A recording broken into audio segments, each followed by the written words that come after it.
Uhaligani mwanafamilia na natumai ubuheri wa afya tele kabisa.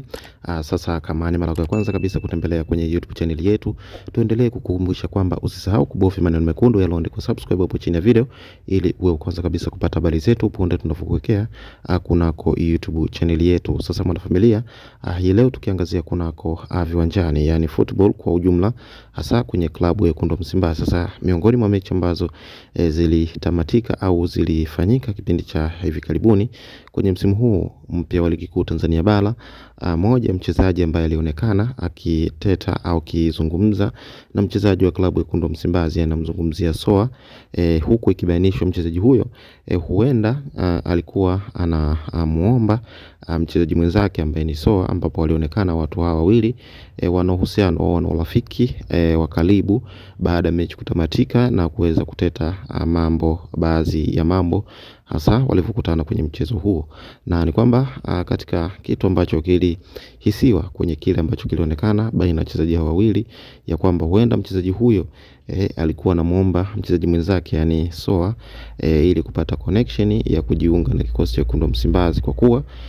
timu hiyo imeonekana kuwa ni miongoni mwa timu pendwa hasa kwa baadhi ya wachezaji kadha wa kadha wakihitaji kujiunga na klabu ya Wekundu wa Msimbazi, na wengi wao wameonekana kuhitaji kujiunga na Wekundu wa Msimbazi kwa sababu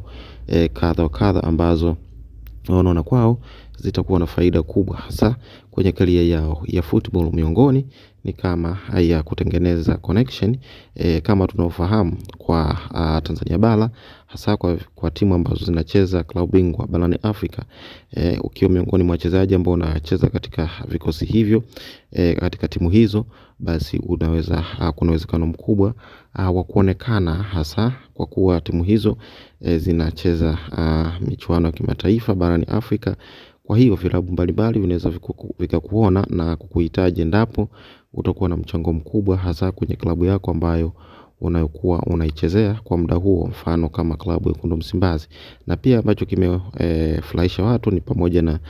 mchezaji Neo Maema baada ya kwenda kuomba viatu na miongoni mwa wachezaji hao kwenye mechi hiyo ambayo ilichezwa,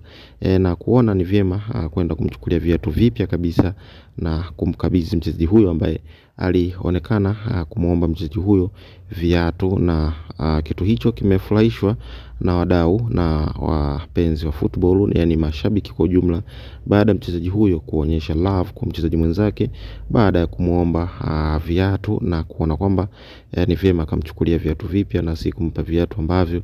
vimekuwa used, yani ambavyo amevitumia. Japokuwa kwa wachezaji wengi wamekuwa wako proud endapo anapokuwa anachukua jezi ya mchezaji mwenzake, hasa yule ambaye ni mchezaji mkubwa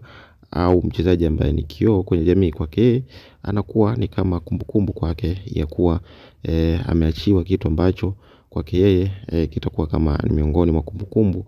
kwa upande wake kwa namna moja ama nyingine. Kwa hiyo niendelee kukumbusha kwamba usisahau kubofya na kutoa chapo maneno ya comment ya maneno.